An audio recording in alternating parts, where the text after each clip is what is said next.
STP या spanning tree protocol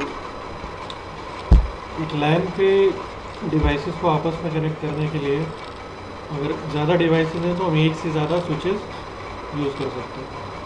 तो हमारे पास एक स्विच जो है वो 24 पोर्ट्स का स्विच है, तो अगर हमारे नेटवर्क में 24 से ज़्यादा पीसीज हैं तो हम एक से ज़्यादा स्विच की ज़रूरत पड़ेगी। हमने पहले पीसी से डिवाइसेस जितने कनेक्ट हो सके हमने कनेक्ट किए, बाकी डिवाइसेस हमने दूसरे स्विच से कनेक्ट किए और इन दोनों स्विचेस को भी हमने आपस में कनेक्ट कर दिया जिस तरीके से।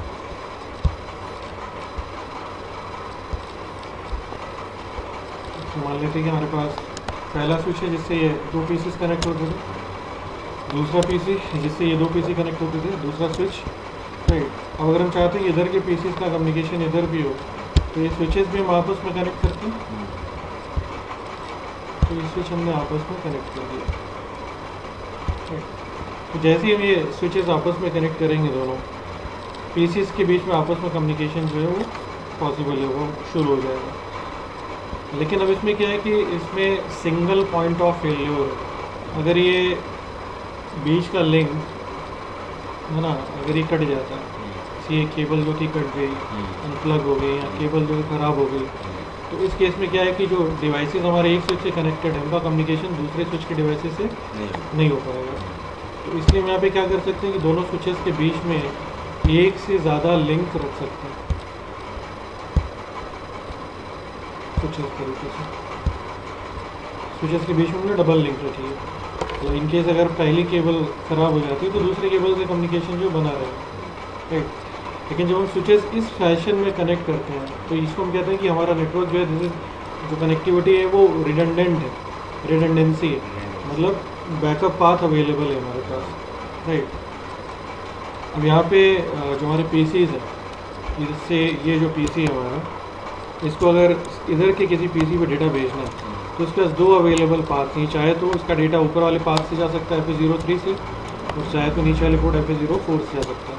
मतलब जब रिडंडेंसी होती है तो हमारे पास मल्टीपल पाथ्स होते हैं जो आप यूज़ कर सकते हो। लेकिन इस रिडंडेंसी की वजह से क्या यहाँ पे एक लूप भी क्रिएट होता है ना, ये जो है यहाँ पे this is switching loop create हो रहा है। लूप का मतलब होता है कि आप जहाँ से स्टार्ट करते हो आप वापस वहीं पहुँच जाते हो, राइट। जैसे यहाँ से हम देखें FA03 से FA03 सेकेंड स्विच का, देन FA04 से स्विच इनका FA04, राइट। एक यहाँ पे ये रिडंडेंट लिंक है। दो से ज़्यादा स्विचेस के बीच में भी रिडंडेंसी हो सकती है।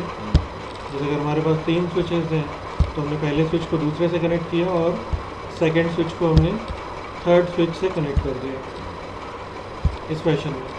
तो इस फैशन में जो पीसीज हैं इनका कम्युनिकेशन हो जाएगा, लेकिन इस नेटवर्क में रिडंडेंसी नहीं है। अगर ये लिंक यहाँ से ब्रेक हो जाता है तो इधर के पीसीज का कम्युनिकेशन रुक जाएगा, अगर ये लिंक ब्रेक हो जाता है तो इधर के पीसीज का कम्युनिकेशन जो है वो कट ऑफ हो जाएगा, राइट। तो यहाँ पे अगेन रिडंडेंसी के लिए हम क्या करते हैं कि हम स्विच 3 को वापस स्विच 1 से कनेक्ट कर देते हैं कुछ इस तरीके से। तो अगेन यहाँ पे अब रिडंडेंसी है, अगर ये लिंक डाउन भी हो जाता है तो दूसरी साइड से कनेक्टिविटी बनी रहेगी, राइट। लेकिन अगेन यहाँ पे क्या, यहाँ पे फिर से एक लूप है इन तीनों स्विचेस के बीच में, ये हाँ, यहाँ पे एक लूप जो है एग्जिस्ट करता है। रिडंडेंसी के एडवांटेजेस हैं। रिडंडेंसी में आपको एक एक्स्ट्रा पाथ मिल रहा है तो आप यूज़ कर सकते हो किसी एक लिंक के फेल होने के केस में। लेकिन रिडंडेंसी या लूप के कुछ डिसएडवांटेजेस भी हैं, राइट। डिसएडवांटेजेस क्या है, हमारा जो स्विच है वो दो केसेस में अपने हर इंटरफेस से फ्रेम जो उसको फ्लड करता है ना। when the switch floods frame, कहते हैं कि स्विच हमारा जो एक इंटेलिजेंट डिवाइस है लेयर 2 का, क्योंकि मैक एड्रेसेस समझता है और जब ये कोई फ्रेम रिसीव करता है तो उसमें डेस्टिनेशन मैक एड्रेस को रीड करता है और फ्रेम को सिर्फ उसी इंटरफेस से फॉरवर्ड करता है जिससे वो डिवाइस कनेक्ट हो रहा है। लेकिन दो केसेस ऐसे हैं जिनमें स्विच अपने जब एक फ्रेम रिसीव करता है तो उसको अपने हर इंटरफेस से फॉरवर्ड करता है। पहला केस है अननोन यूनिकास्ट और दूसरा केस है ब्रॉडकास्ट। अननोन यूनिकास्ट का मतलब क्या है, स्विच ने जो फ्रेम रिसीव किया उसमें जो डेस्टिनेशन मैक एड्रेस लिखा है उसके बारे में स्विच ये नहीं जानता कि इस डेस्टिनेशन ये जो मैक एड्रेस है ना, इस मैक एड्रेस का डिवाइस उसके किस पोर्ट से कनेक्ट होता है।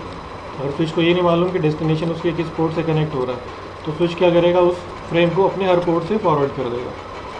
दूसरा केस, अगर डेस्टिनेशन एड्रेस ब्रॉडकास्ट है, फ्रेम में जो डेस्टिनेशन मैक एड्रेस लिखा है अगर वो ब्रॉडकास्ट एड्रेस है, मैक में ब्रॉडकास्ट एड्रेस क्या होता है, एफ है ना, ये 12 टाइम्स कितने ये 1 2 3 4 5 6 7 8 9 10 11 12 ये और डेस्टिनेशन एड्रेस इस तरीके का।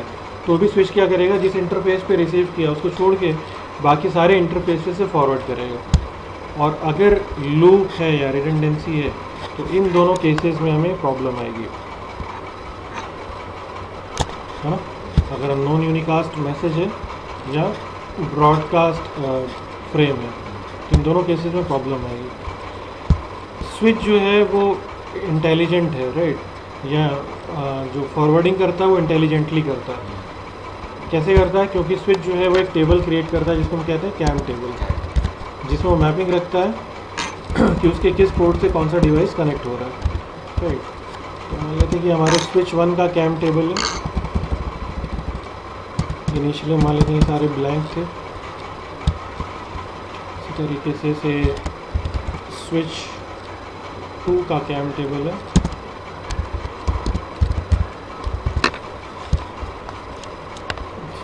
को क्या बोलेंगे, कैम को मतलब पूरा CAM stand for content addressable memory. पहले जो ये टेबल था ये स्पेशल मेमोरी थी कैम, कंटेंट एड्रेसेबल मेमोरी, जिसमें स्टोर होता था, इसलिए इसको हम कैम टेबल कहते थे। अब ये टेबल रैम पे ही होता है, कैम की अलग से मेमोरी नहीं होती। कैम भी कोई टेबल होता है, कैम मेमोरी टाइप था जिसमें हाँ स्विच पे, जिसमें ये टेबल स्टोर होता था, लेकिन अब नहीं होती, अलग मेमोरी रैम पे स्टोर होता है, लेकिन कहते हैं इसको अभी कैम टेबल है। ओके तो ये जो कैम टेबल्स होते हैं जिसमें स्विच पोर्ट से मैक एड्रेस की मैपिंग रखता है, ये धीरे धीरे बनते हैं। जैसे जैसे स्विच फ्रेम रिसीव करता है, स्विच उसमें सोर्स मैक एड्रेस रीड करता है और मैपिंग करता है। जैसे अगर ये पीसी यहाँ से फ्रेम फॉरवर्ड करता है तो स्विच क्या करेगा, ये जो फ्रेम है स्विच इसको रिसीव करेगा अपने इंटरफेस FA01 पे, ये रीड करेगा कि इसमें सोर्स मैक एड्रेस क्या लिखा है ना, और क्योंकि इसने FA01 पे रिसीव किया तो ये मैपिंग कर लेगा अपने टेबल में कि मेरे FA01 से जो डिवाइस कनेक्ट होता है उसका MAC address so and so है, जो भी यहाँ पे हो। तो यहाँ पे अपनी सहूलियत के लिए, क्योंकि मैक एड्रेस थोड़ा बड़ा होता है, मान लेते हैं कि इन डिवाइसेस का जो मैक एड्रेस है वो कुछ ऐसा है। से पीसी का मैक एड्रेस मान लेते हैं ऐसे है 1A, सेकेंड पीसी का मैक एड्रेस है से 1B,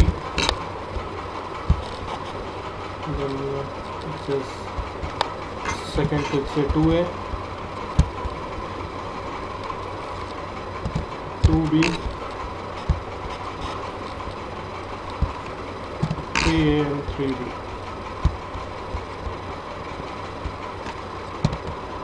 ओके, तुम यहाँ पे अज्यूम करते हैं कि जो पीसी है हमारा 1A, इसने यहाँ से एक ब्रॉडकास्ट मैसेज जो है वो सेंड किया,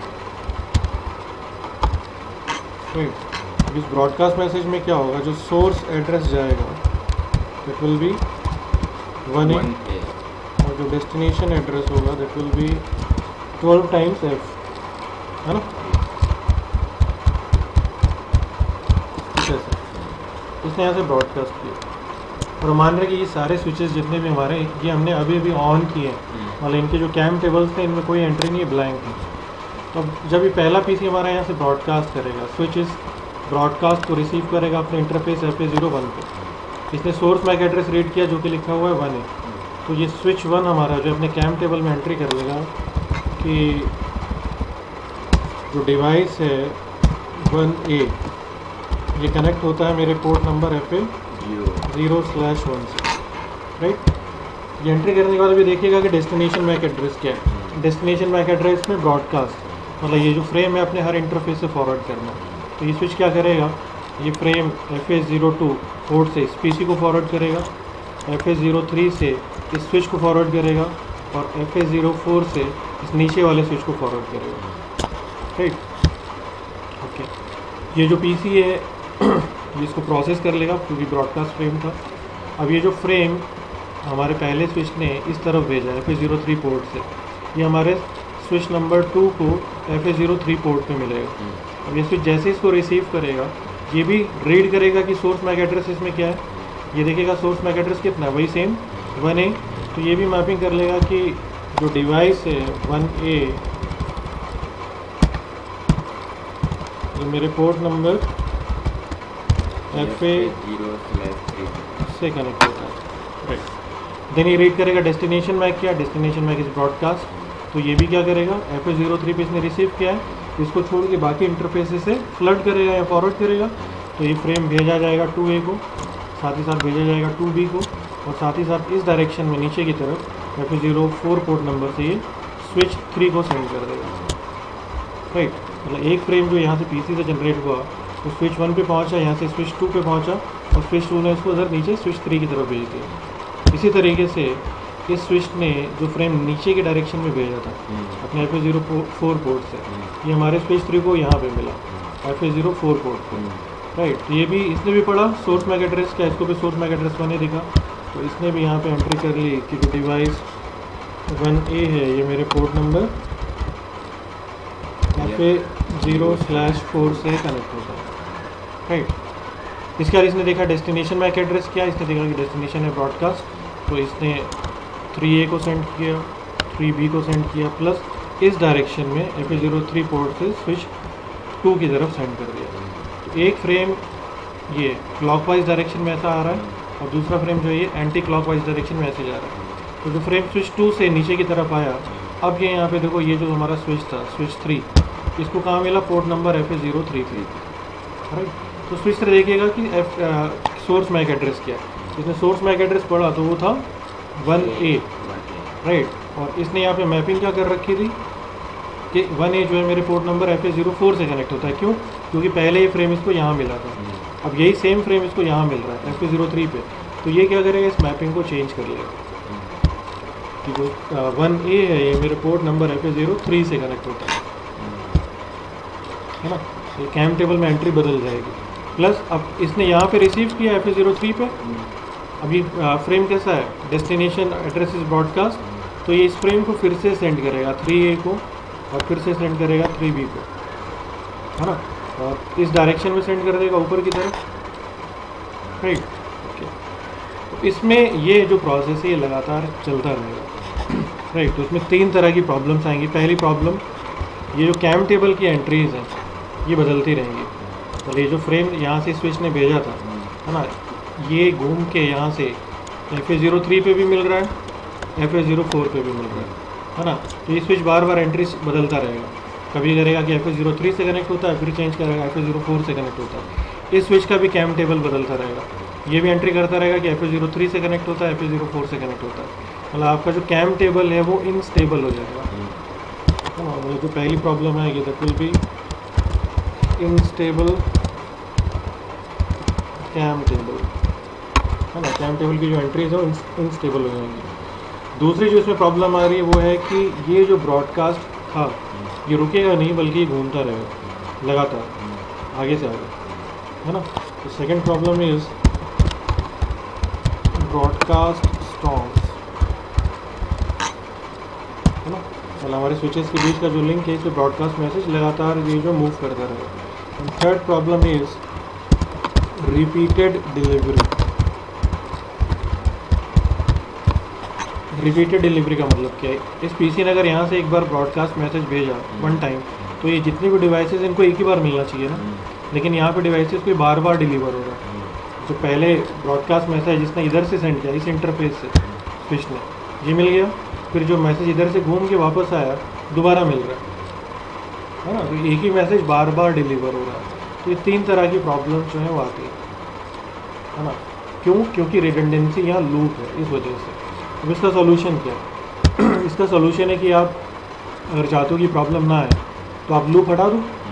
लूप हटाने के लिए आप क्या करो, हमने एक लिंक जैसे ही हटा दिया, राइट। तो इससे लूप की प्रॉब्लम जो है वो रिमूव हो जाएगी, है ना। जो आपका फ्रेम है वो ना तो इन लिंक्स पे बार बार ट्रैवल करेगा, ना ही कैम टेबल इंस्टेबल होगा, और ना ही रिपीटेड डिलीवरी होगी। लेकिन इसकी डिसएडवांटेज ये है कि जैसे ही आपने ये लूप हटाया, रिडंडेंसी हटाई, है ना, लूप हटाया जैसे ही आपने, वैसे ही रिडंडेंसी भी हट गई। मतलब अब आपके पास कोई बैकअप पाथ नहीं रहा। अगर आप इसको, ये लिंक डाउन हो जाता है तो कनेक्टिविटी जो है वापस कट जाएगी, राइट। तो हम यहाँ पे चाहते हैं कोई ऐसा सोल्यूशन कि रिडंडेंसी भी बनी रहे और लूप की भी दिक्कत ना आए, राइट। तो ये काम जो हमारा स्पैनिंग ट्री प्रोटोकॉल करता है। अगर हम स्पैनिंग ट्री प्रोटोकॉल यूज़ करते हैं तो रिडंडेंसी भी बनी रहेगी, राइट, और साथ ही साथ लूप की वजह से जो प्रॉब्लम्स आ रही वो भी नहीं होंगी। मतलब लूप फ्री टोपोलॉजी होगी और रिडंडेंसी भी बनी रहेगी।